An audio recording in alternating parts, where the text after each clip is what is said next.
The strength of the wolf is in the pack, but it doesn't mean shit because Palace are back, baby. Welcome to the Mars Offside podcast, where we talk a little bit of football and a whole lot of nonsense. My name is Chucky B, the best one. That's what the B stands for. And with me, as always, is super producer Monsieur Ian Stimson. How are you, sir?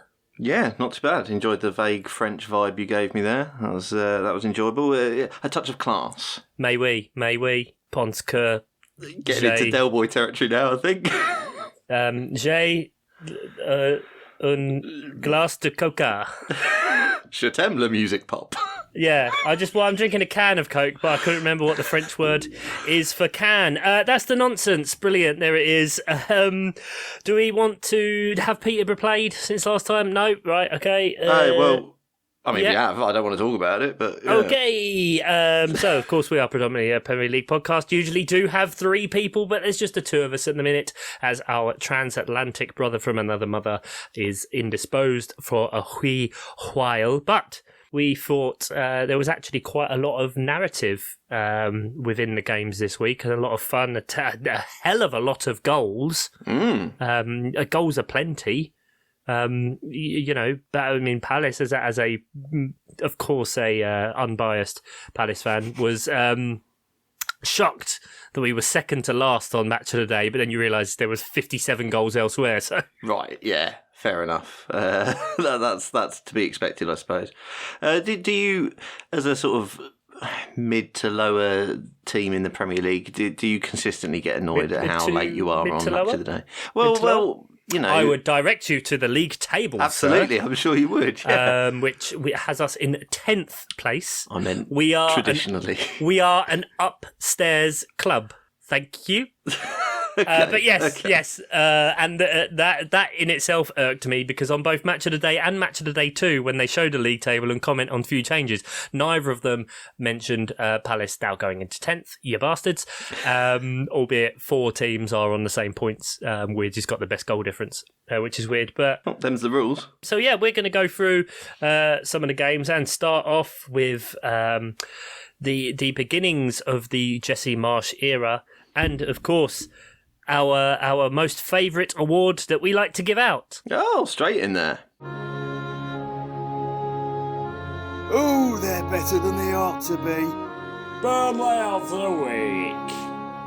Straight in there. Yes, Leicester 1, Leeds 0, but Leicester generated 0.5 XG, with Leeds getting themselves 1.9, as many as 1.9. I mean, they had a hell of a lot of chances, especially early on, went proper gung-ho Leeds again. It was quite fun to watch. Yeah, I did wonder how it was all going to look. I mean, we did say that Jesse Marsch is from this Red Bull school of football, and that it probably wouldn't be that different in that he would, you know, want them to press high. But there was none of the... Even though they lost this match, as you just pointed out, this was a Burnley and you know, points matter and blah, blah, blah, and we will get to that. But they didn't look anywhere near as fragile as they have done. I felt there was much more of a balance in the like, let's not let's not be too loose at the back, but we can still sort of push forward. I mean, it's a good game to play, really, Leicester, because they've not been brilliant themselves. They do leave themselves open, so it wasn't a bad game at all. And they will be, and he certainly seemed to be heartened by the performance. It's very easy to do the Ted Lasso thing, but then if he carries on like this, he's going to make it easy, isn't he? Because he sort of got them all to huddle afterwards after the game. He brought it up. He did a very quite a good and quite a self-aware and measured introduction of himself. But then also mentioned about his accent and the Ted Lasso comparisons. You're like, okay, mate. Bearing in mind, you know, his most recent job, albeit, you know, for a team of Leeds' level, 8 wins in his 29 games isn't that bad. But he took Leipzig from like 4th to 11th, and that's what got him fired. So, you know, when you've got Leeds looking down the barrel of relegation, and you come out afterwards and say, at this point, the performance was much better than the points, I start to doubt your acknowledgement of the scenario, sir, that there are only 10 games left now. Yeah, no, you're absolutely right. This is points. Very pressing for them. And very good. 5, unintended. And Leeds are 39% to go down on 538 at the minute, which is the third most likely. So they've still, very razor thin, but they've got them tipped for relegation at the minute. And like you say, so you can't really be looking at performance over points. Of course, he's going to take a positive spin on this. Leeds, I mean, how... Oh, but imagine if he came out and just went, that was shit. Well, exactly, yeah. So I'm that not criticising that.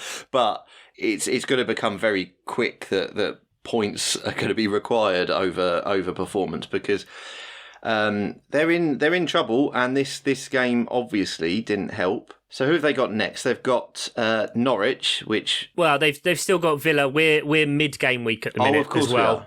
So they've got Villa on Thursday. We record on Monday. Yeah, they're not going to want to play Villa off the back of their result. Bloody hell. Oh, who fucking knows, man? I mean, we'll get to Villa in a sec, but that was just a bolt out of the blue. Yeah, well, yeah, quite. So the thing is, what do we think about this appointment then? Was the point of this appointment to continue in the Bielsa mould, to carry on with the pressing, or are they looking to do something different? The Athletic have done a really good article on this about, when you change from such a groundbreaking, massive manager for your fans, they've done a whole thing of, going from Wenger to the next manager, from Alex Ferguson to Moyes and all that sort of thing. Is this a continuation appointment? Did they have to make a change, but they wanted to keep it in the same mould? Is that the idea? It's got to be. I mean, you can't... you say groundbreaking, but, I mean, it's not in the same way as the other two, because there was obviously the huge success, which Wenger trailed off towards the end. Ferguson had right up until the end. But Bielsa was much more about of a familiarity and a humbleness. Yeah, fair enough. Maybe more era-defining type thing, as in it was very, very short era for Bielsa in comparison to those two, obviously. But when he got them, they were in no man's land in the Championship. Yeah, they were 12th or something like that. I think I heard the other day when he took over. And doing nothing, and he really managed to get them to overperform, and that's exactly what players like Calvin Phillips have come out and said. I would not be the player I am without you. I never even imagined I could be. So. That's all I meant. You're talking about a manager who the fans will remember forever. Yeah, exactly. And so I think you've got to try to keep as close stylistically and personality-wise with that. Jesse Marsch seems like quite a personable kind of chap. As I said, from his pre-match interviews and post-match interviews from the weekend, as well as when he announced himself, the video that he did for Leeds, kind of... wanted to ground himself and understand that he's kind of filling big shoes. But then I think stylistically, in terms of play, it's just kind of it's not a night and day approach. That there are some similarities, even though it will still be difficult to implement when it does still rely heavily on fitness and is just a different form of pressing and different triggers and those kind of stuff. But the key for them is going to be Bamford was back on the bench, and when they get Calvin Phillips back. And what that kind of means going forward, because just such a big player for them, it really is for the way they've played. And Dan James has this classic thing of looking really exciting at the beginning of matches and having a big chance and completely missing it, and then that's just kind of it. That was your load. So maybe having Bamford in there, who they've worked with for so long and was such a key part of that Bielsa team that came out. When you are looking at the spine of the team, like we've mentioned before, so they need points. Villa, Norwich, Wolves, Southampton, Watford, great. That's opportunity right there. They then have Chelsea, Palace, City, Arsenal, Brighton, Brentford. So you've kind of got 5 decent games in there, 4 where it's kind of up and down, and then you end the season. I mean, who knows? Maybe depending on how things go, that Brentford game on the last day could be a third relegation spot. Who knows? Yeah, I feel like 538% is a little harsh, but I guess unknown quantity of a manager in a sense. So I guess I understand. Yeah, it's got to be factoring in the games that are left and the fact that Burnley have still got points in hand. But from there, we do move on to Burnley themselves. Burnley getting rather a thumping from Chelsea Football Club 4-0 with a 2.1 to 0.8 XG. So actually generating quite a high XG for versus the Chelsea defence. I mean, the key here is kind of Reece James being back. Him being my fantasy football captain, getting him in like the night before, that was great. Kai Havertz being my differential pick in our little competition that we have on the FPL pod. Yeah. He obviously got 2 goals. It took you a while to count that, Yeah, just wanted to make sure. I'm sure you are aware. And yeah, Chelsea, in terms of on the pitch at least, getting a result and kind of clearing out some of the problem players not having Lukaku. I mean, Lukaku wasn't involved whatsoever, and doesn't surprise me based on his recent form. Hell, even Saul is getting a chance and doing something.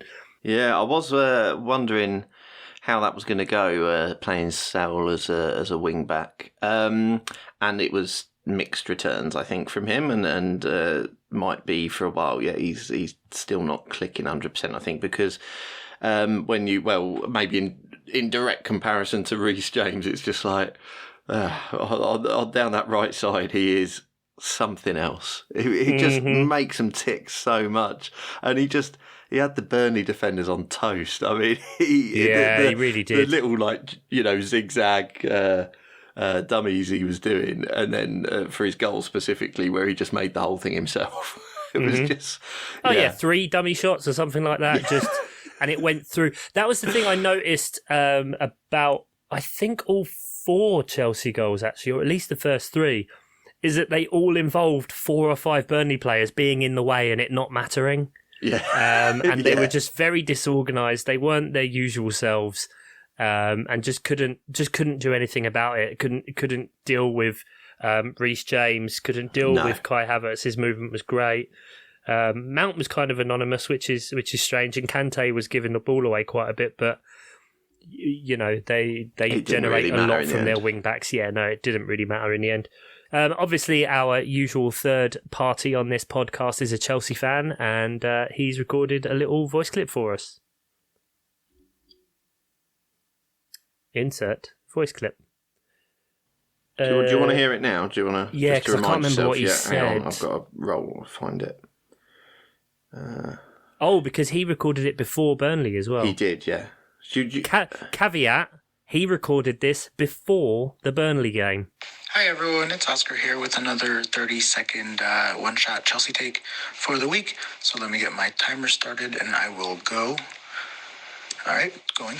So first of all, I'm recording this on Friday, so the game against Burnley hasn't happened yet. Frankly, I don't care what happens in the game against Burnley. I wanted to take these 30 seconds to talk about the sale and that whole situation. As a Chelsea fan, from the fan perspective, I'm really worried what kind of ownership we're going to get. I don't want to end up another Arsenal with owners that don't particularly care. But more importantly, I wanted to take time to say that if you are currently defending Roman Abramovich or idolizing Roman Abramovich or speaking romantically about Roman Abramovich's time as an owner and not focusing on how he's involved in Ukraine, stop that. That's my timer. I still love and miss you guys. And hey, guess what? I'll be back next week. Oh, yeah, he will. I'm going to see Dirty Dancing. Anyway. Okay. I mean, a lot to kind of pick at there. Sadly, that he says he doesn't want to talk about it. That's a shame because it's probably the most goals they're going to score in a game now for the rest of the season. Getting 4, especially when his boy Pulisic gets involved. His fellow American, believe he's been called the LeBron James of soccer. That was a thing. Have you not seen that video? I don't think I have, no. Are you familiar with the American reality TV show called Pawn Stars? Vaguely, but very vaguely. Yeah, it's in Las Vegas. These guys run a pawn shop. Yeah. They're very successful, of course, because people need money for gambling and prostitutes. And this guy brings in a signed Christian Pulisic jersey, which is in a big display kind of frame. And they're like, oh, this guy's like the phenom, right? Like, yeah. He's like, he's been called the LeBron James of soccer, like deadpan, serious. No. This is what, and Obviously, that's you know, horrendous. for USA, that's one thing, and for Team USA and whatever, and he is incredibly talented. However, we're looking at it going, no one, this guy's not carrying teams to titles at 36. That's not what's happening. He's not starting regularly for Chelsea, for fuck's sake. He's not going to be in the football version of Space Jam, all right? That's just not what's going to happen. Okay. No, absolutely not, because that's going to be Alan St. Maximin, obviously. Of course it is. Yes. Oh, my God. Make it happen, Hollywood. Make it happen. Shit. So, but he raises a good point, because this match is largely irrelevant. You would expect Chelsea to dispatch Burnley, but obviously what did happen is during the minutes applause in support of the plight of the people of Ukraine, a significant section of the Chelsea fans that were there at the match started chanting Abramovich's name, which is pretty fucking appalling. I mean, it's one thing, and I don't agree with it, but it's one thing to sort of have, you know, a bit of love for the owner who sort of got you out from mediocrity, blah, blah, blah. But also, we all know that he has had political ties in the past that are less than savoury to something that now is happening is genocide. And the timing of the thing. If you want to chant his name, it's one thing. As I say, I don't necessarily support that. But that's one thing. But while the fucking applause is happening, you know, just come on. I just don't understand the mentality of some people. That is just next level horrificness. It's really, really tone deaf, and it was awful. But yeah, so that's one thing. And obviously, I mean, Oscar and his thing that he recorded there before the Burnley match almost fucking predicted it, because there's been plenty of that on Twitter from fucking John Terry, for fuck's sake. I mean, there was surprise in your voice there. Yeah, why was there? You were surprised that a garbage person was a garbage person? Yeah, it's unbelievable that I found that unbelievable. Yeah, you're absolutely right. But anyway, so let's gloss over that, I suppose. And what do we think happens with this now? Because this can go a number of ways, I think. My initial feeling is that there's every chance that this gets protracted and lasts a long time, and he won't. I don't think he'll get sanctioned by the UK government. No, Oscar's been worried about that, and I see no way in hell that Chelsea would be seized or frozen, or that would be a thing. It's just not going to happen. If it was going to happen, it would have happened by now. Yeah, in my it's opinion. Far too high profile, and it's far too connected. It would just be ridiculous, and I think that most of us realise that that's just not going to happen. So I see a situation playing out where he's sort of said, because originally it was a totally symbolic transfer to the charitable trust, which is now not happening. That ended quick. Yeah, indeed. Then, you know, this intention to sell, this intention to sell the club, and this could take ages. There's a lot to sort out, and apart from anything else, you've got to find people who are willing to pay the inflated club valuation that he's got on it now. Yeah, so he's not looking to recoup the loans. Okay, Yep. So that's fine. But he wants $4 billion for it. Okay. You know, there are currently 10 bids, and there's multiple people coming in. The latest one today is from Saudi, a consortium, which obviously, because that's it. Right. That's where your money's. Yep, exactly.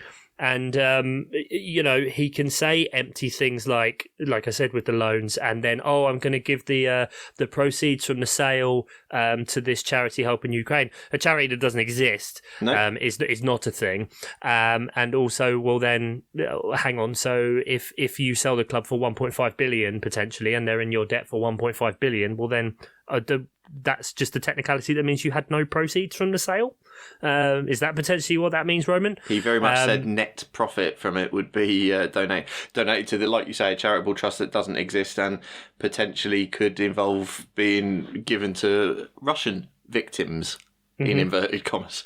It's all very anyway. But what I could foresee a situation where he essentially waits for all this to calm down, and by calm down I mean the threat of sanctions on him clearly becomes less and less as time goes on, and that it doesn't happen at all. I don't know how much of it is lip service, is what I'm saying. And if he can get away without selling Chelsea, then he would. Then he will. will. Of course he would. Because it doesn't matter. Because it's all what kind of person. This is just what you have to ask yourself, and of course we have to be careful, kind of what we have to see. But what person is happy to wipe off a 1.5 billion debt? Like that's a lot of money to just say doesn't matter, keep it. There's got to be. What is the reason for being able to be in that position? Upside for him, and saying I love Chelsea, that's not that doesn't feel right. It's very difficult to kind of comment on these things because who fucking knows from one day to the next what's going on. Yeah. But the glorification, especially so close to what we saw with the Newcastle United takeover, where you had some fans that, you know, you can be happy that your club has money. You can be that. You can be conscious and wary of the fact that you aren't in control of these things, and also not too happy and feel uncomfortable about it. And then you can dress up like your owner, put those flags up and not give a shit about those kind of things.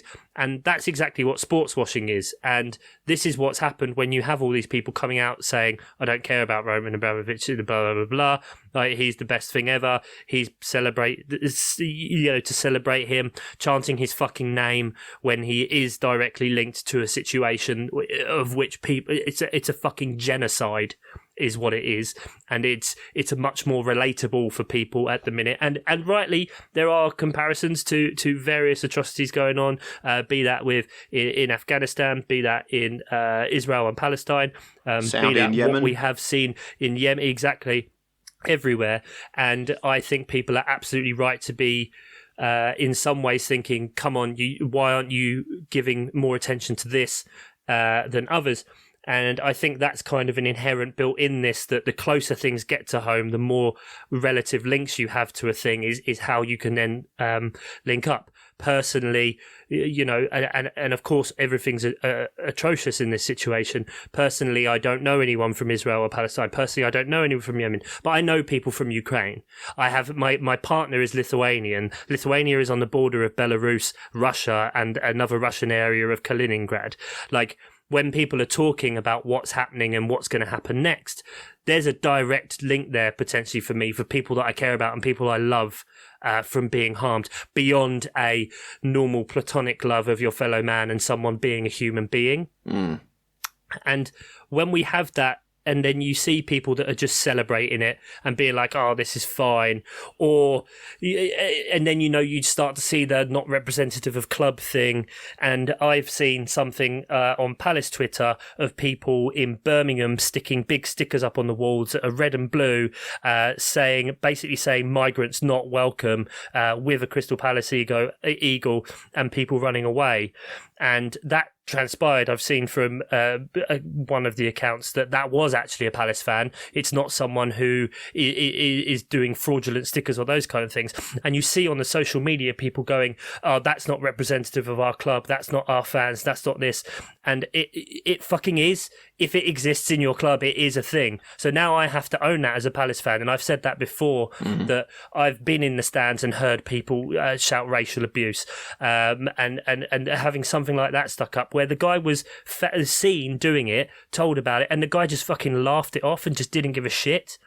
It's the fucking arrogance of assuming you speak for everyone. It's just... It is. Absolutely outrageous. It is. I mean, you know, on the flip side, you know, I'm saying this on behalf of everyone. However, I'm not on the side of something that involves persecution and destruction of human life, and not allowing people something that is a right, and the right to seek asylum, which is just a thing internationally. It's fucking outrageous, but. That's why, and I think Oscar gets upset about it, and I about the Roman Abramovich thing so much, and I would get upset about this thing with Crystal Palace, is because these are things that are in society everywhere, and it's kind of beating that drum that we always do, and we end up here again on another issue of just, we all need to try and be better. We all need to challenge in whatever ways we can, and going forward. And yeah, when you see people celebrating it like that, it's fucking disgusting. It's hard to swallow, isn't it? Yeah, it really, really is. Yeah. What you say about sports washing is absolutely right, because a Abramovich has had, nearly 20 years, I think, at Chelsea. And Chelsea fans haven't had to confront, his connections with, fairly well documented, to be honest, organised crime and links to Putin, which have been there in the past, definitely. You can look that up, that's not hard to find. But they've not had to confront that because of exactly what you say. It's not been that close to home until now. So let's try and, because that is exactly what sports washing is. You're right. So let's take a step back and go from a football point of view now. Assume that, you could assume that Chelsea are going to get sold or not get sold, but I think that when you've got new owners coming in potentially, do we think that the party might be over a little bit for Chelsea? Because Roman had clocked back his spending a little bit anyway. And when we get new owners who potentially might have to, whether he says so or not, pay off his debt, be it by increased valuation or whatever. Oh, however they dress it up or however it gets manipulated, that debt gets paid off or whatever. Exactly. It's just not done any out of it. It's Man City sponsoring their own stadium for 500 million quid. So we're talking, exactly. So we're talking about billionaires who are already going to have to pay over the odds. Are they gonna, whoever comes in, or Roman if he manages to hang on to it, is the money going to be thrown around anymore? It feels like Chelsea might be a bit more low key in their money spending, whatever happens here. I don't know so. Whether I can't see anyone coming in for Chelsea with a new megabucks revolution. I'm just not sure I see it. That's all, especially if they're already going to have to pay off some debts. It feels like it would be automatic belt tightening, and it might be that they've got to be careful for a few years. I don't know. I mean, here's just the numerical facts. Roman Abramovich bought the club for £140 million in 2003. In that time, obviously, he has loaned the club, quote unquote, £1.5 billion. Through a holding company, obviously. Through a holding company. And now, 19, 20 years later, whatever it is, we now arrive at a valuation of £4 billion, right? Liverpool was bought for £300 million, I believe, in 12 years ago or so. So now, was it 12 years ago? Yeah, FSG bought it 12 years ago, 2010. So you look at that kind of over time, and if what you're saying is that that's the rate of increase of what you've put into the club, then therefore to get the same in the same time, in 20 years, they need to progress it to Chelsea being worth, 40 billion? That these people are going to have to put their hands in their pockets massively to it, because they're not at the level that it was in terms of what investment was needed and then to build that in order for them to get a return. Yeah. So, that feels like it's almost built to create a Barcelona type situation where just, loads of money spent and potentially not got back. Yeah.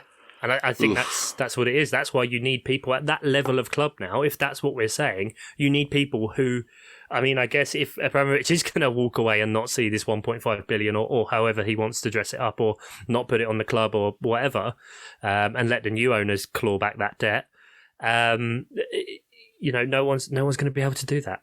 You're not going to get a continuation or an increase in those kind of things to kind of try and, I guess, proffer a suggestion on what it is. These are levels of business to which we are not normally privy.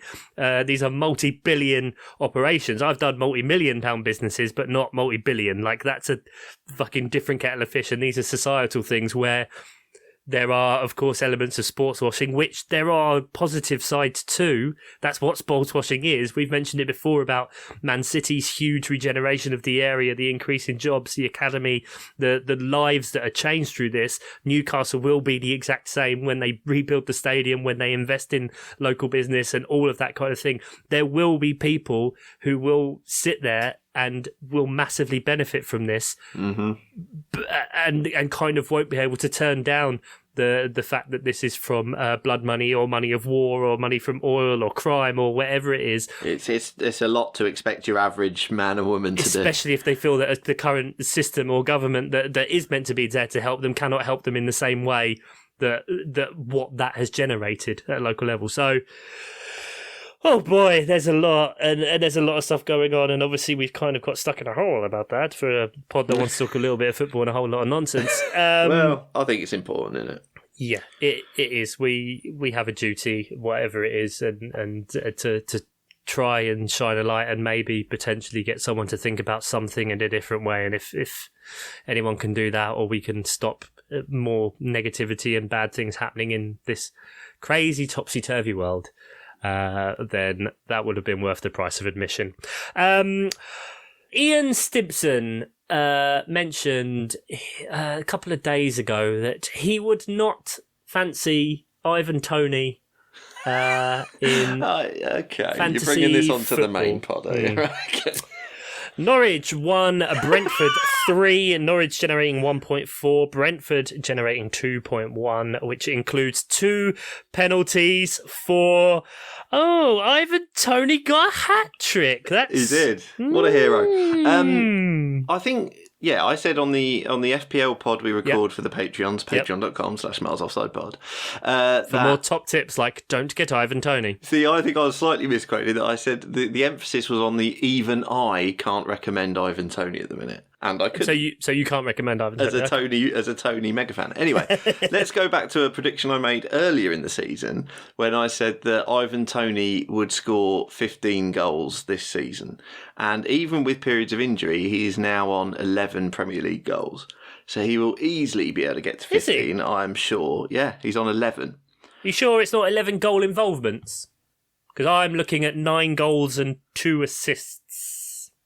11 goal involvements is good, though, isn't it? Yeah, good, yeah. Just is it really? Oh, fuck, I thought it was 11 goals. Sorry, mate. Still, I still think he'll get to 15. So, can you recommend him or not? In FPL, no. Well, yes. Yes. I don't. I couldn't. I mean, good conscience say to anyone you should get Ivan Toney, but you can't take one game and one hat-trick with 2 penalties. So if you're saying, hang on. So you're saying he's really good at penalties. That's this fucking big balls energy right there. Fuck me, that is just great. 2 steps, really slow, stare dead eye at the keeper. Same spot twice. Who's Against fucking Tim cruel Krul. as well. Yeah. That guy, fuck me. But if you're saying he's going to get 15 goals and there's 12 games left for them, he's going to get another 6 goals. That's 6, right? a goal every other game. So that's Alan Shearer levels. Surely you have to get him in, yeah. Yeah. You've annoyed me there with the goal involvement thing. I'm annoyed now. Sorry, Timu Pukki scored. Yay, Timu! Quite a lovely goal. Shame it was as a consolation. And of course, we did have a lovely moment where Brandon Williams forgot himself for a little while. Rugby tackled a Brentford player to the ground, and then realised it was Christian Eriksen, so gave him a nice little cuddle. At some point, realised, this isn't a good look. No. There was a split second as well where, if you watch the video, it looks like he's trying to perform CPR on him, and I thought, mate, that's not... Don't do that. Don't do that. That's too far, Brandon. Back to Man United with you. Lord knows they need the help. Speaking of stuff we never thought would happen, Aston Villa 4... As many as 4, relegating Southampton, 2.9 XG to 0.7. If you watch the highlights, it's very much one of those games where it should have been about 7. It should have been another 9-0. How Philippe Coutinho didn't get a double hat-trick and 3 assists will just... It's all about the goal involvements, everyone knows that. Heavens to Betsy, they thumped them. From out of nowhere. Yeah, who saw this coming at all? Well, Philippe Coutinho presumably dreamt about it and knew exactly what to do. But yeah, who saw this coming? This is it's so like so many teams this season. It's just so Premier League. It's mid-table. It's so fucking mid-table. Just got absolutely no idea what's going on. But yeah, Coutinho was brilliant. I enjoyed Gerrard's post-match as well, saying that he was one of the reasons that he called it a day and went to America. Because in most retired him. Yeah, in most training sessions he said he was too quick for me. He's the reason I've got 6 screws in my left groin and I'm probably on my way to a new hip. Yeah. And fair play. I thought that was brilliant. But yeah, so he's currently managing someone who potentially retired him. So basically Coutinho got him that job. In a way. So shut up, Steve. right? Yeah, wind your neck in. Yeah. Ollie Watkins saying that Coutinho is almost too quick for him, too quick thinking. Like he doesn't know what he's going to do, so he just runs and hopes he puts it in front of him. Yeah, and he does. He's still fucking got it, man. He just pulls it out of the locker every so often. I think we forget now that Liverpool have moved on just how great he was and how fun he was to watch. And he had that period, what would it have been like, about 5-6 years that he was between Barca and a 2-year loan at Bayern and just never really got going again. And now, like, if that guy just gets given the freedom to do whatever he wants and fully dictate the play to the point where it's like, you all need to catch up with me and you need to get on my wavelength because I'm not slowing down. Yeah. If that happens with the threat of their fullbacks, not wingbacks, sorry, that they've got, like, it's tremendous. Sharing the goals around, all the attackers, all involved. Could have had just an absolute hatful. And Southampton, I mean, bad day at the office, FA Cup hangover. It had to happen sometime. Yeah, I guess so, yeah. It had to happen sometime. Just no one expected a deserved 4-0 almost. No, and it really was. Well, to go back to Coutinho quickly, I mean, so Aston Villa have got a right to buy clause or whatever you call it. The only way, I guess, that doesn't happen is if Coutinho wants to go somewhere else, you know, and they can't agree terms or whatever. But if they build everything around, if they make him the star and they've got, you know, it sounds like Gerrard was, you know, obviously instrumental in bringing him here. It sounds like they've got an amazing relationship. Is there a chance Coutinho wants to stay there and be the star for a couple of years? How old is he? He must be 30 or something. 29, 30, right. So, you know, he might just think this is a chance to just last few years of being a star at a team, build, you know, I can get a team built around me and I might be able to power him into Europe, you know. It's last contract time for him. 30 in the summer. Yeah. And that's kind of it. I mean, we all know Villa have got the money, that they are going to spend it. We all know that Barcelona will sell and they probably wouldn't be interested because of the way they're rebuilding with Xavi and getting in a hell of a lot of young players and trying to build again. But also buying Aubameyang. But also Aubameyang scored a hat-trick on his debut, so...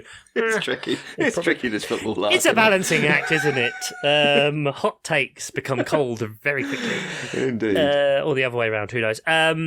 But yeah, I think you're exactly right. I think he's in that kind of perfect spot where they could pick him up. You know, his wages will be big, but, you know, they'll be able to afford it. They did shift Grealish for a load of money. They've spread about a bit, but they're not going to have much big spending anywhere else. And when you've got talent, almost talent golf, when you've got Ollie Watkins, who is a decent striker, saying that he's just not even on the level, when you then pay that person more, it doesn't necessarily do as much to disrupt the circumstances as when you can do in other teams where you just buy someone in.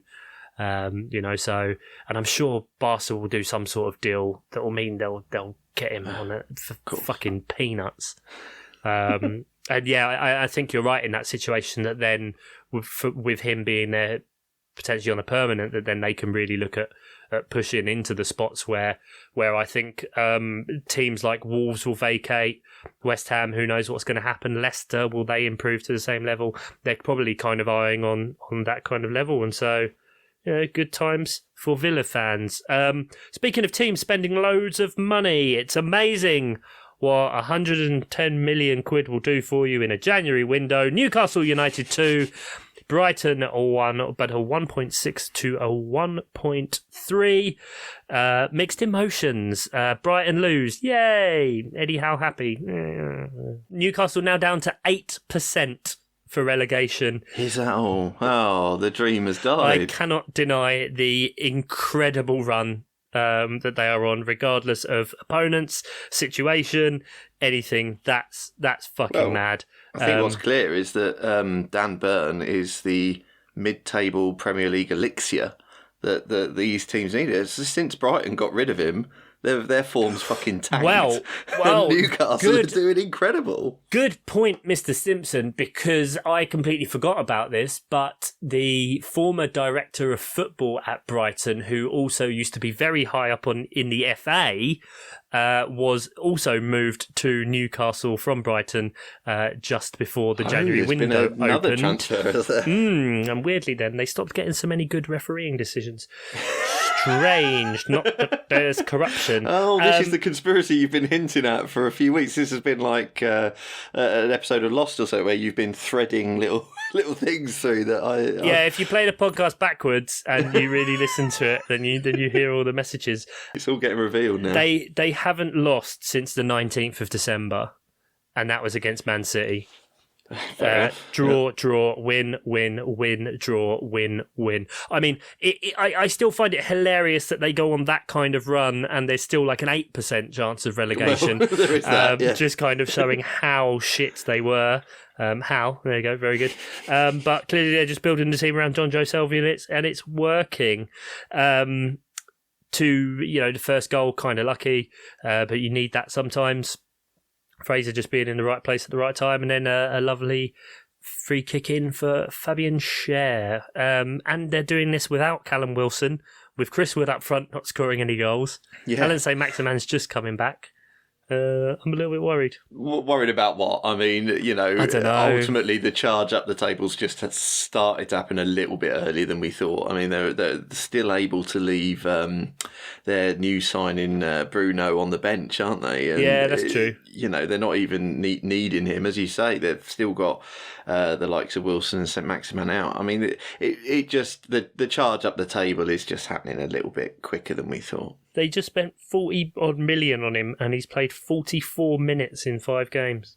Well, I guess they didn't originally want to just throw him straight in there, and then with Newcastle playing so well, it's hard to drop people, isn't it? Oh no, it's still Newcastle. Well, and if they stick with Eddie Howe through the massive mega spending times, he's going to have to learn how to rotate a squad, isn't he? They've all either got to be playing for contracts to be like, please don't let me be one of the ones that just gets instantly replaced in the summer, or they got promised massive survival bonuses when shit came in, because those guys look like they had their Weetabix, and they are running and playing.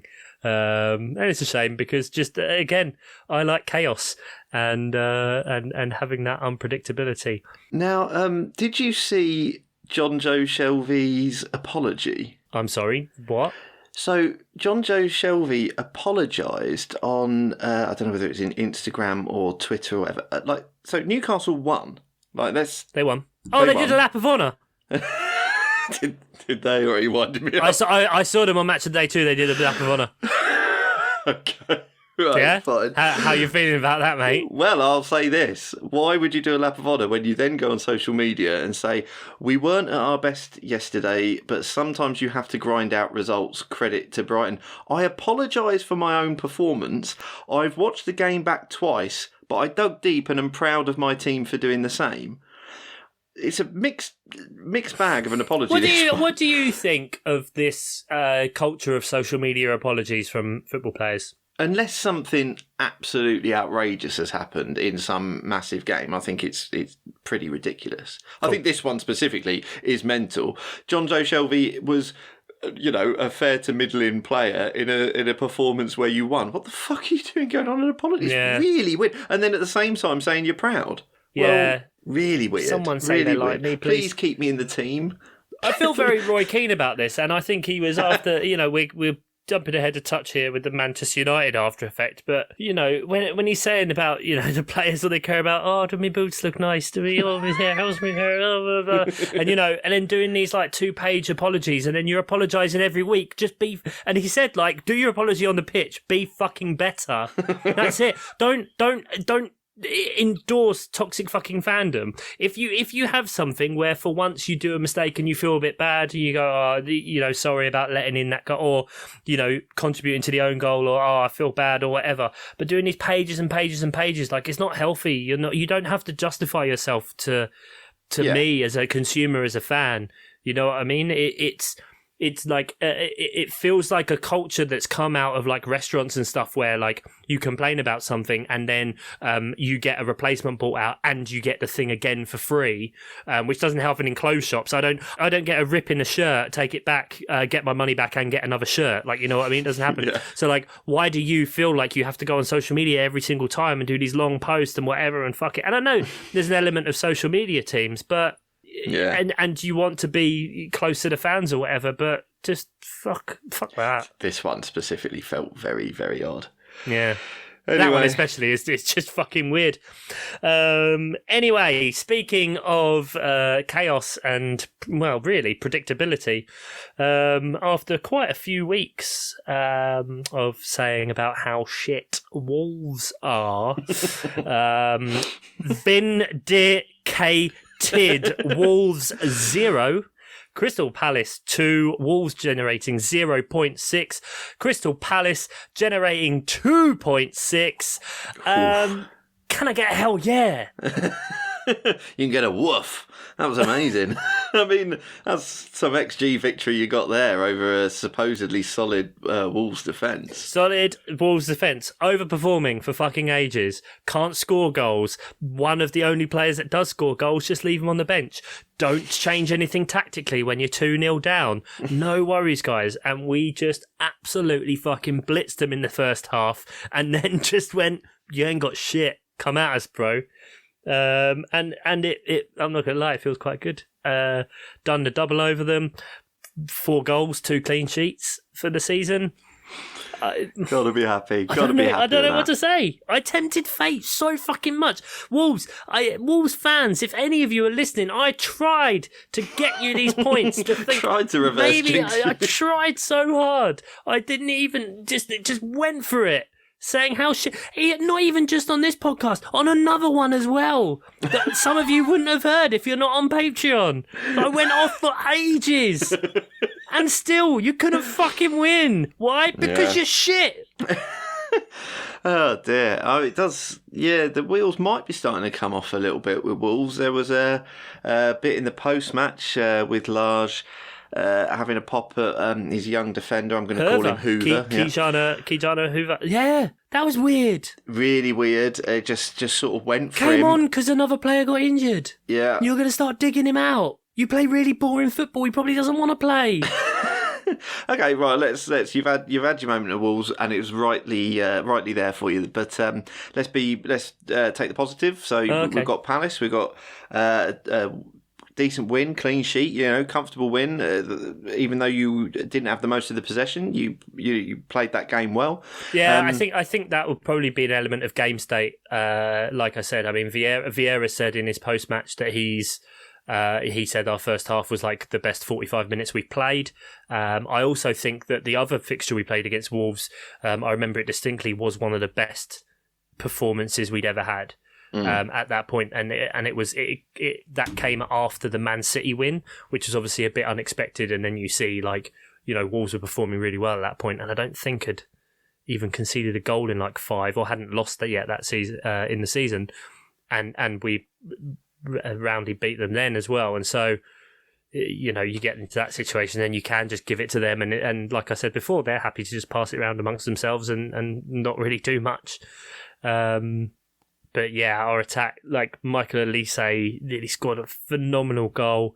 Gallagher's link-up play with Zaha and obviously Mateta following him for the first goal was great. Schlupp running in and winning the penalty was fantastic to see that from him again, because that's that man's a Premier League winner. And Gareth Southgate being there to obviously watch all the Wolves players and seeing them, ship 2 and kill and give away a penalty, and you're like, guys, Mark Guehi's right there. 21-year-old Crystal Palace captain, new signing, captaining the team, captained us 3 times, 3 wins in those games. Like, there you go. These are the players you need to be looking at. Tyrick Mitchell, left back. Michael Elise is picking up traction all the time. His goal involvement, I think he's 4th for goal involvements for players under 21. Top is like Emile Smith Rowe, then you've got Saka, then you've got Foden, and then you've got him, and he's hardly played in comparison to those, and it's just amazing times, and that's bringing out like the best in Zaha. Well, I was going to say that. I think that's one of the really good things about this is that Zaha was always your star man, build the team around him, and then suddenly you've got this wealth of attacking talent, and Zaha his nose hasn't been put out of joint seemingly at all. He's been playing well in this match specifically. I thought he was absolutely brilliant, and with the likes of Elise, Eze, Gallagher, coming in, he could have had his nose put out of joint. I think there was a bedding in period, and I think there was adjustments he had to make to know that he didn't have to do it. But he's also evolved and changed as a player. Like, yeah. I don't know. I this isn't saying on the same level, but if you look at a player like Mohamed Salah, like obviously he's incredibly prolific and he's a winger and whatever, but you don't really see Salah taking people on and beating them with dribbles or whatever. It's all about getting into the right spot and taking the shot, taking the high percentage, first touch, being behind in that way. And I think in a similar way, nowhere near to the same level, before anyone says I'm trying to say Zaha is Salah, but he stopped going so much with the kind of wasted energy that potentially he had in his youth to now being a lot more efficient. Scoring those amazing goals where he cuts in onto his right and just bangs it in at the far post that he scored, I think, like 3 carbon copy goals of that this season. One against Norwich the other week, which was third in Match of the Day's Goal of the Month. He did once against Watford, and I can't remember the other one. But yeah, just evolving his game there, and then that meaning, like you said, that someone like Elise can just vibe as well, because he can't be doubled up, and he is. Like, I saw Zaha at 19, 20 years old. Like, Elise it's just levels above. It's ridiculous. Yeah. The guy can represent England, Algeria, France, or Nigeria, I believe, at national level. So, from an England point of view, they need to get that shit locked down quick. Got a fight on their hands. Gareth Southgate needs to call him up quick. Even in anything, regardless of World Cup or whatever, because if you lose him to a different nation, then he's still going to be absolutely phenomenal. But yeah, just good things at the minute. It's amazing what a couple of good results can do. Yeah, well, definitely. But the likes of Elise that are going to do so well because it's Zaha's off the ball stuff as well. He's so good at moving off the ball and creating space now that I'm not entirely sure how much that was part of his game before. You'll know more than me, but he just feels like he's more well-rounded these days. 100%.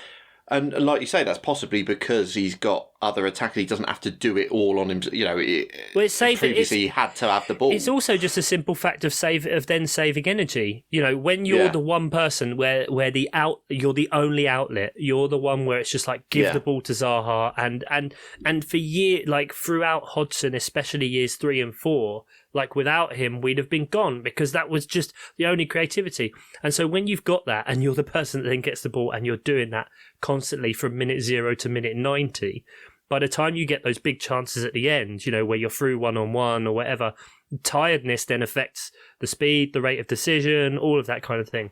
Whereas now, because he isn't having to expel as much energy constantly throughout the game, and he has a really good defensive fullback behind him in Tyreek Mitchell, who is getting a lot better and a lot more confident attacking and overlapping and playing some beautiful balls in, specifically for Gallagher a little while ago when Gallagher took the touch against Watford for, I think it was our second that day.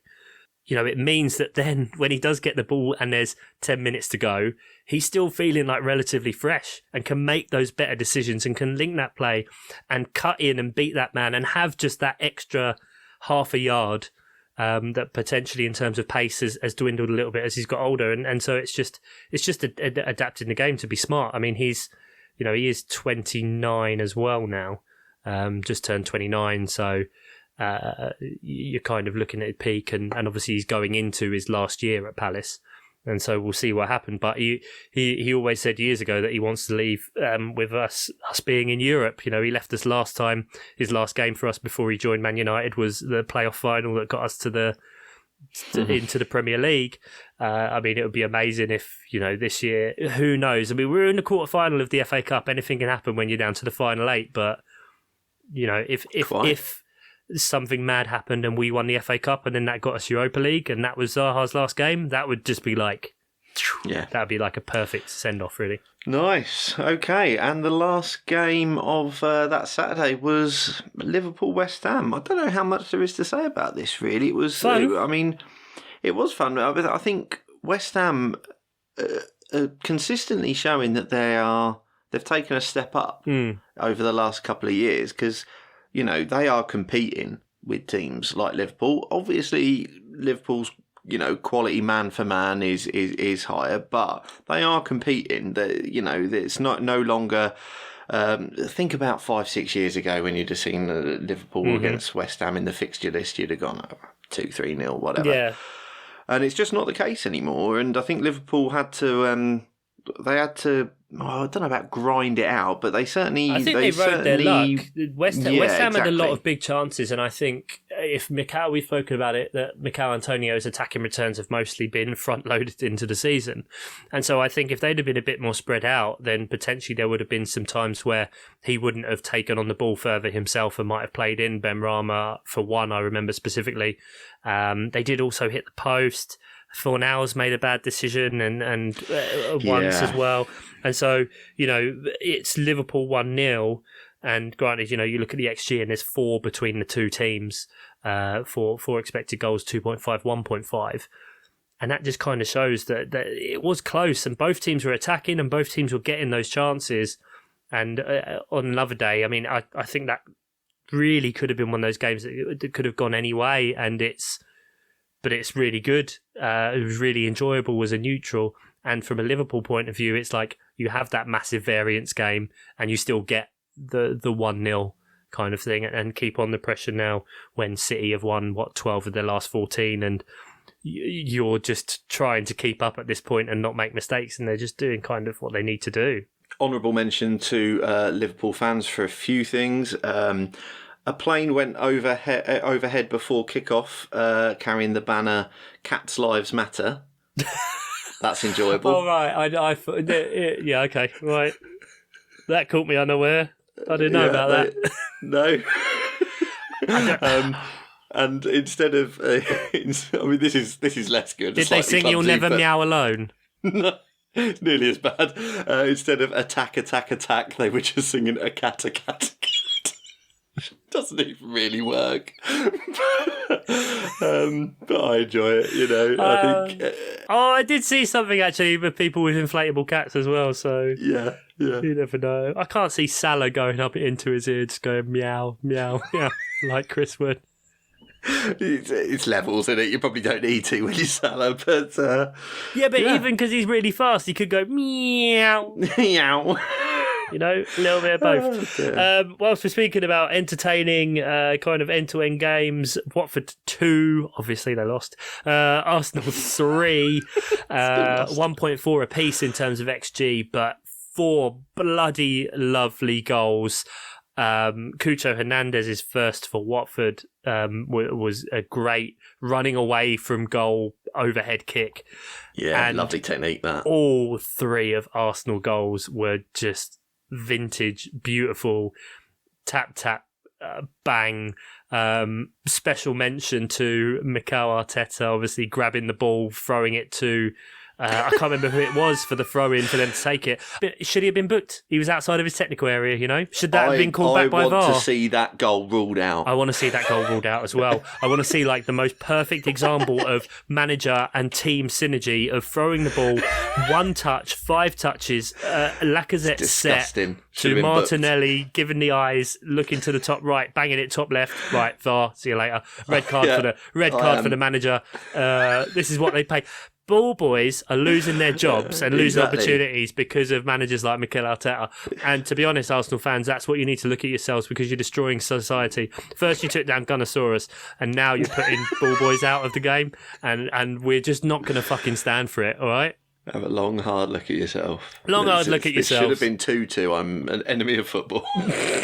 Enemy of goals. This is it. Yeah. Watford... You're not improving attacking wise. You won't. And what I was thinking about today that was really funny and that I can remember is in this situation where you really need something and you've got Roy Hodgson, do not think that means he's going to let the shackles off and just go fuck it. Let's just go attack. That won't happen. You'll probably just get tighter. you'll start to see more defensive midfielders play. Do you think that he was furious that Dennis scored a goal within 16 seconds? He was really happy it got chalked off. Yeah.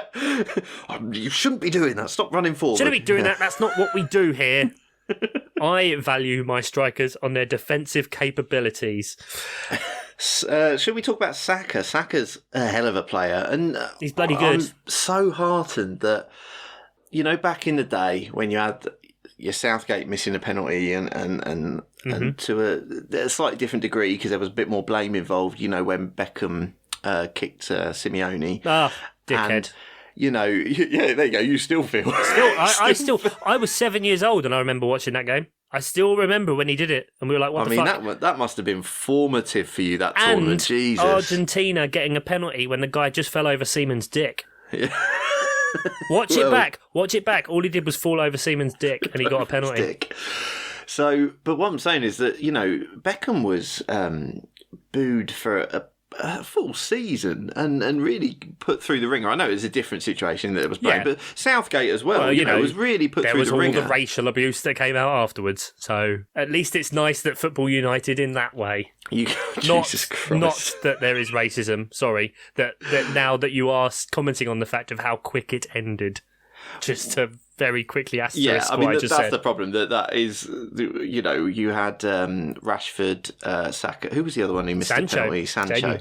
And they obviously on the night and in the week or so afterwards got some pretty horrific abuse. I still put that on fucking Southgate. He was a dick. Why are you making those subs that late for people that haven't even touched the ball? You cock. Yeah, it's a tricky fucking one, cock. But how quick Saka seems to have put that behind him, and how quick everyone else generally seems to have put it behind him. Maybe it was because that summer was amazing. We never expected to get that far, and so forth. But it's just a little bit heartening for me that at least a player hasn't been destroyed or set back from it massively. It's because Saka seems to have. It doesn't seem to bother him at all, Right. He seems to have kicked on in a big way, to be honest, in the way that a lot of other England stars that maybe play for Man United haven't kicked on this season. And I just think of his little face as he's jumping into a pool with an inflatable unicorn, and it just makes me happy. Yeah, I think at the minute the kind of situation, environment that Mikel Arteta has created is kind of perfect for that. He's weird enough and football pervy enough, but without being too much on a level that it can't be understood or comprehended very easily.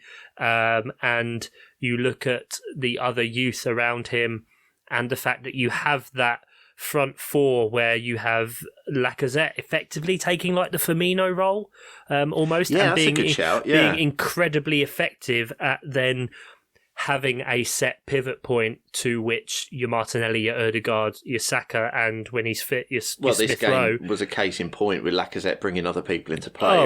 He was stunning. And that's like key for the goals and everything, is his position and his setting of the ball. And just being there and being a nuisance to allow them to do that, and I think that's really great to watch.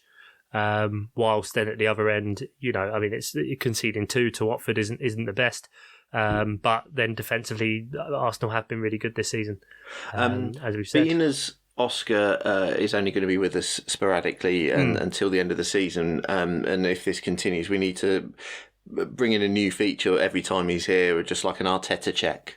Where we ask if he thinks Arteta is a good manager, and he'll constantly say no, even though he's managing well. And Arsenal they're fourth. They're fourth with games in hand.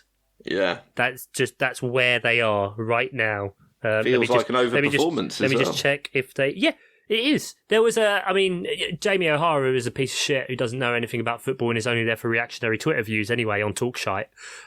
But he was having a discussion with Laura Woods. I say discussion. Laura Woods was making incredibly intelligent, eloquent, was eviscerating him with intelligent points. Yeah. And he was just making shit up as he went along. Sort of like we do, but we don't get paid a lot of money for it and, don't learn the players' names and stuff. Learn the players' names even.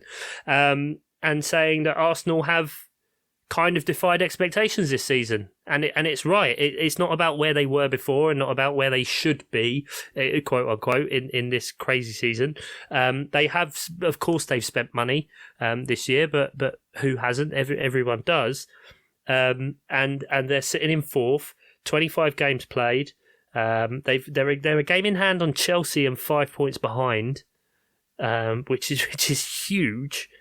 And obviously they've got 3 games in hand on Man United, below them, a point behind. So at the rate Man United are going, West Ham could still overtake them. Tottenham might overtake them. I mean, as we talk, there goes the second goal for Tottenham. Blimey. After 16 minutes. You know, I know Tottenham are a roller coaster, but fuck, like if they you know, Man United are shit. Which I guess that nicely takes us on to the last game of the week, completed game anyway, of Manchester City 4, Manchester United 1 somehow, with a 2.7 to 0.5. The one being the most unbelievable, incredible thing there. I mean, they've got a fairly good recent history against Man City of just pulling something out. And again, you know, when you have the rivalry games, there is that extra layer to them of kind of not knowing. But Man City destroyed them. There was that stat that goes around everywhere that in the last 15 minutes of the game, they had 92% possession. In the last 15 minutes. And it was 3-1 at that point. So you're thinking, Man United of old, like, they would still be going. You might force that to a 3-3. Who fucking knows? That didn't happen against Peterborough. It didn't happen that level of percentage possession. I mean, Peterborough didn't concede until the second half. Exactly, and only 2. Man United were 2-1 down by that point. Exactly. So what are we saying? We're saying we're better than Man United. Yeah, well, sure, here's sure. what I'm saying, Ian, is that by my rules, Manchester United should be relegated. And since I am, you know, judge, jury, executioner here, I'm going to swap them with Peterborough. Good. I mean, that seems fair. I mean, is it because I kind of like 6 points for Palace? You know, maybe. But, you know... It'll be 6 guaranteed points for everyone. You're no better off. Well, I mean, you know, you might take some points off. You'll probably beat Watford. You know, Norwich, they're bad. Yeah. Look, what can we really say about the game? Kevin De Bruyne being Kevin De Bruyne again is nice. He's been kind of quiet for a lot of this season. Let's not talk about Man City. We know about them. Let's talk about Man United being an absolute fucking mess. Okay. If you want. You know, he who must not be named decided to fuck off almost to like he was a waste Portugal. of fucking time and money. Yeah, funny that. But when you've got this lack of strikers at the minute, some situations out of Man United's control, admittedly. But, you know, others not very much when you have Cavani and Ronaldo who are bordering on joint ancient age now. of pension. Yeah. Rashford is going to be fucking crying out for a move away, isn't he? When he can't that's even what's been get going around at the minute. That he's like, well, what's going on? Like maybe he's and you would have never thought that years ago. No, you don't even get picked in this game when you there are so many strikers who are out, and so you'd rather play with no known forward. I don't understand it, to be honest. I understand Rashford hasn't had the best season, but then there's a lot of Man United players who haven't had the best season, and it's pretty poor. I mean, I do not generally like Roy Keane's style of punditry, but I actually felt this one was a bit more heartfelt rather than quite just saying for the sake passion, of it, fight them, choke them, that genuine things he has said. I would go into the changing room and punch them all. Have him up against the wall. That's another one. Throat. Hands around his throat. Yeah, Roy has said that. But he just seemed exasperated that they gave up, and it was a complete capitulation in that second half. Man City's intensity and pressing, which they do all the time, considering how well Man United had done in the first half, what the fuck happened? It was utterly bizarre. They literally just went, well, we're not going to be able to keep this up, so let's not. Like, you've appointed someone, and Paul Merson said it, like, he'd never managed a massive club before. He hadn't managed a team since he was in Russia, however many years ago. You've literally got him advertised as interim, like, plan for the future. So, like, what is the point? Have you just got him? Is the only reason he's doing this job to appraise at this point and work out who he's going to sell or buy, or what is that right? Just come out and say that, because there's no point. This guy is literally there to be as a consultant past this season, who has a very clear, distinct identity of the way he wants to play. Well, what's the fucking point of trying to implement that when you know that's going to change? Are you going to get a manager that's the same situation? Because I don't think bringing in an Ajax manager is necessarily going to work. We've seen situations where you look at Frank de Boer. Frank de Boer was an incredible manager at Ajax. He was super successful, but he was also like a product of that system, as well as Eric Ten Hag's and other kind of things. That, those kids are bred from young to be Ajax, to be total football, to be transient in so many positions and understand that. So you don't have that at Man United. You have a load of people paying a load of money for players that don't gel. It's not going to work. And unless, I'm sure we spoke about this very early on, that unless you're going to completely break the wheel and stop with this social media engagement and whatever, and actually use the supposed incredible academy you've got, which is clearly getting outshone for its products, because we just aren't seeing them anymore, or they're wanting to leave, which you would never have thought possible 3 years ago. If you'd have said, Marcus Rashford's going to leave, you're like, no, he fucking isn't. They need to fix that. But they won't, and that's fine, because then I get to enjoy them all being shit and not winning anything. But you're absolutely right. That would never have happened 10 years ago, and you were talking earlier about how Arsenal possibly look like they're in pole position for fourth place, but then you've got the likes of West Ham and other teams that might overtake Man United. The name's only going to take them so far, not only when it comes to attracting and keeping players, but attracting managers, because you're talking about Ajax managers and Pochettino and the likes of that. You're going to get to a point where they're not going to want to come. Pochettino doesn't fix this. Pochettino's got the exact same problems as PSG, and he's hated. He's hated. He was hated when they were 12 points clear at the top and they were winning their Champions League group. So does he come to Man United to get away from that? Sure, come away to Man United and just get the same fucking shit, where you won't get a control. You won't get a control of what players you buy or what you're going to do, because it's all dictated by business and social media clicks and interaction and earning more money that way. That's just a simple fact. And all the time they're making money, the owners don't give a shit, because why do they give a shit? If they can do it in spite of performances, if you can give out a dog shit cheap product and people still go num num num num num, yes please, thank you, more, I'll buy more shirts, I'll buy more kits, I'll go to more games, I'll do this, I'll sign up for this Man United TV and whatever, and pay for the garden gnomes that you bring out each year. Yeah, of course I fucking will. No, give a toss. Okay, I can lower quality, spend less money, happy days. Oh, we'll just sign some bloke and then do 60 odd tweets about him before he even signs, and they'll all fucking lap it up. And so as long as you have that situation, it's going to be a self-fulfilling prophecy of just dwindling, because it's not just about that, it's then about the next generation of fans. The reason there's so many Manchester United fans is because when I was growing up, and I suppose for you at the same age, it probably would have been the tail end of Liverpool into Man United fans, right? Yeah, no, Man United was definitely the main successful club when I was a kid. But Man United are kind of coming through, and everyone, I grew up in South London, for fuck's sake. There were so many fucking Man United fans. Yeah. Now that's not happening. There's no way that's been happening. And you look at after when did fucking Ferguson leave? 2012. We're now 10 years away from Ferguson. We're 10 years outside of Man United winning the Premier League. That's a generation of kids gone. Insane. If that happens again, and I can see that happening again, they go 20 years without winning the Premier League. Hey, guess what? You're all laughing at Liverpool for it. Yeah. You're that now. You used to be a thing. Oh, yeah, we're not bothered about you anymore. You're not relevant in literally a generation, a lifetime of adults. Yeah. It's good. Good. Fuck I'd like to close out my talk about this game by saying I'm looking forward to I don't know, in a few games' time when Harry Maguire scores a goal and then goes and fucking shushes everyone. the crowd, as if that makes up for Silence a fucking the critics, season Harry, you of big absolute slabhead. shite. Yeah, and he'll get picked for England again, but he does good things for England, but it's He's just been dross. absolute dog shit, and yet he'll Awful. do that. He will score a goal and he'll think that, I fucking showed you. Honestly, you've been absolute You've shown fucking no one. dog pops the whole fucking time. Absolute log. So yeah, there we go. As we are recording, like we said, Tottenham are 2-0 up.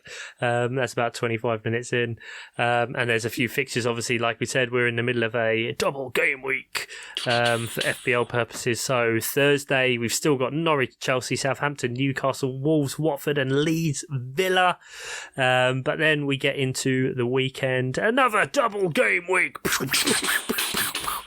With Brighton, Liverpool, Brentford, Burnley, big game that. Man United, Spurs, come on Spurs. Chelsea, Newcastle on the Sunday. Wow, 5-6 games on Sunday. Woo. Yeah, and only 2 of them are on TV. Classic. Chelsea, Newcastle, Everton, Wolves, Leeds, Norwich, Southampton, Watford, West Ham, Villa, Arsenal, Leicester, and then Monday, just the small matter of Palace, Man City. I'll be in the theatre. I planned this wrong. I'm going to come out. I'm going to have seen a Patrick Swayze man lift up and say I've had the time of my life, and then I'm going to walk out the theatre and look at the football scores, and I'm going to jump in front of a bus. Right, well then, it's been an absolute pleasure, Ian Stimpson. Lots of spleen venting was had, but we shall record again next week. Say goodbye, Ian. Very spleen venti. Thank you. Bye. You're welcome, and thanks again to all of our producers, Johnny Worthington, Nate Whittam, Mark Daffin, Sam Danby, Jeff Pedder, and Andy Penpraise from Sutton. It's not his birthday.